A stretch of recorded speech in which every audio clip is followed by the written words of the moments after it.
Halo teman-teman, salam rahayu semua. Teman-teman apa kabar? Semoga semua bahagia ya. Teman-teman, hari ini saya membuat sambal yang endes surendes maknyus. Nah, hari ini selain mau berbagi bagaimana membuat sambal yang enak dengan bahan yang gak ribet-ribet banget, juga mau berbagi tips bagaimana caranya menyimpan sambal agar tahan lama, gimana cara masaknya supaya awet, kemudian apa aja syarat-syarat supaya tidak mudah basi dan berjamur.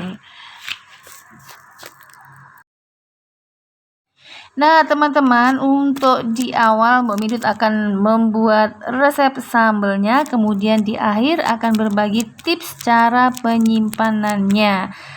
Nah, untuk teman-teman yang request semoga suka, dan teman-teman yang ingin memulai usaha jualan sambal online, video ini semoga bisa menjadi salah satu inspirasi.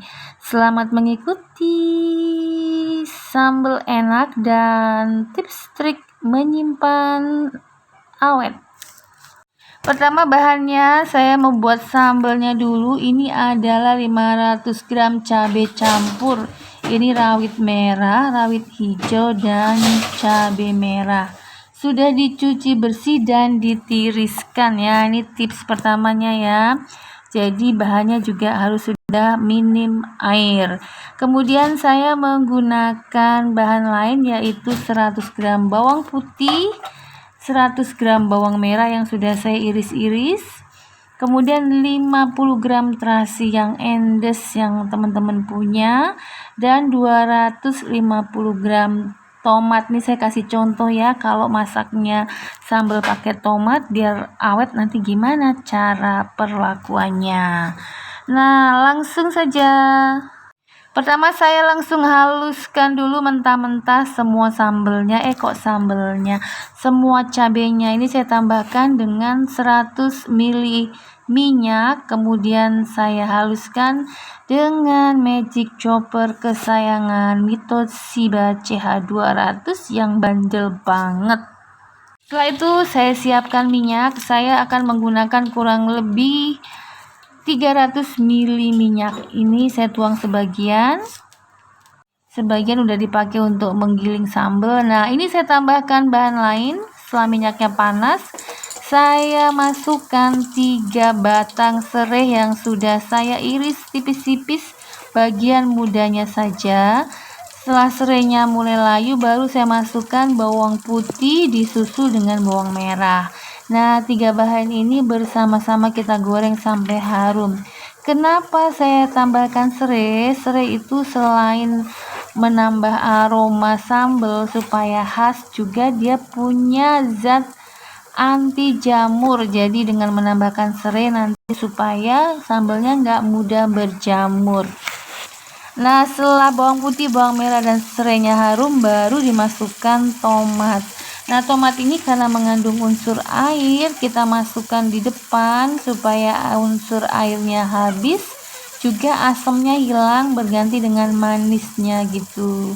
Kemudian itu saya masukkan terasinya juga, kita oseng barengan sampai terasinya hancur dan tomatnya itu mengering ya.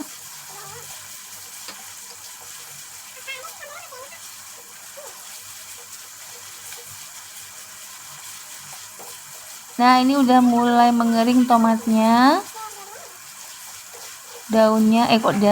Kulitnya juga ya udah kelihatan mengkerut kering. Tomat ini memberi rasa gurih ya teman-teman, apalagi ketemu dengan bawang putih, bawang merah ya.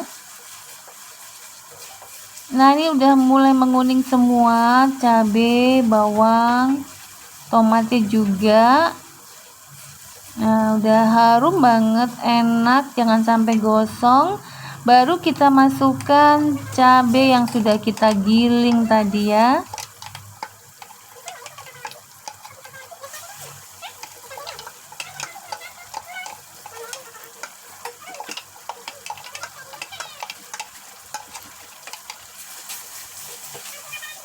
Lalu goreng semuanya.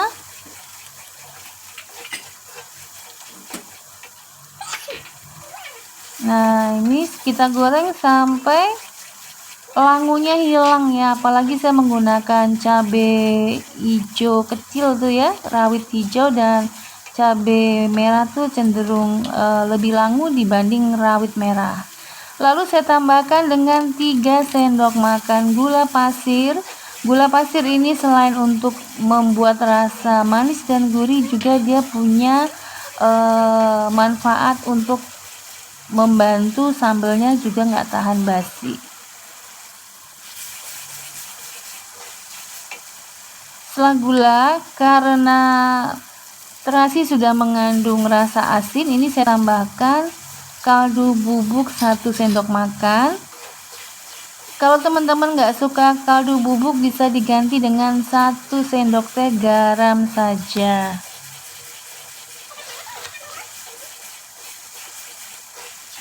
Nah, nanti karena terasi itu beda merek, beda tingkat keasinan atau rasanya, teman-teman menambahkan kaldu bubuk atau garamnya di akhir ya, setelah dicobain dulu. Nah, ini kita aduk terus sampai minyaknya itu rada-rada mencar ya, jadi lebih enteng, unsur airnya itu habis. Kurang lebih membutuhkan waktu 45 menit di api sedang, 30 sampai 45 menit api sedang ya teman-teman. Nah, ini udah mau mateng, minyaknya udah mencar, kita matikan kompornya.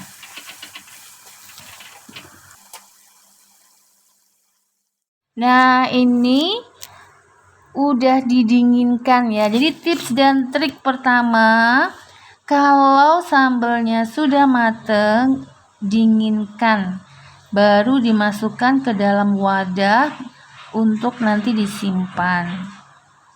Setelah dingin, juga yang kedua, harus benar-benar bebas air ya teman-teman. Setelah sambelnya matengnya kan kita usahakan unsur airnya benar-benar habis tuh. Nah, sejak mateng pun tidak boleh terciprat oleh air sedikit pun, baik sambal yang sudah mateng maupun wadah yang akan kita pakai untuk menyimpan, karena air itu akan mengantar jamur ya. Pengantar jamur yang paling cepat air, jadi akan membuat basi dan jamuran. Kemudian kita tutup sambelnya di wadah yang kedap udara. Jadi jangan disimpan di kulkas dalam kondisi terbuka ya. Selain rasanya akan rusak karena terkontaminasi dengan aroma dalam kulkas, juga itu akan memicu sambelnya menjadi cepat jamuran atau cepat basi. Nah, pertanyaannya, tahan berapa lama? Pertama, untuk sambal yang kita masak dengan waktu yang lumayan lama, 30 sampai 45 menit, dan kadar airnya habis, kalau diletakkan di suhu ruang itu akan tahan kurang lebih 2, 3 sampai 4 hari dengan kondisi tertutup ya. Kemudian kalau dipendingin atau di kulkas itu bisa tahan 1 bulanan. Kalau di freezer itu bisa tahan 6 bulan. Nah, tapi sebaiknya sih jangan lama-lama ya, karena walaupun tidak jamuran atau tidak basi, kalau lama tuh rasanya rada-rada bergeser sedikit ya teman-teman.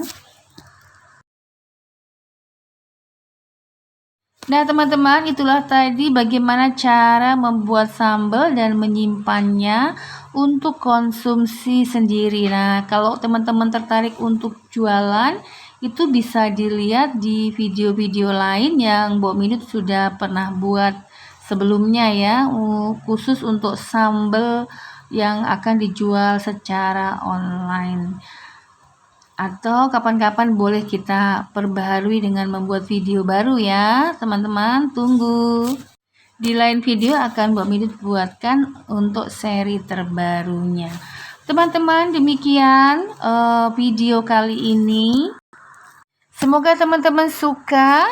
Sampai ketemu lagi di video lainnya. Terima kasih. Salam kuliner Manyun.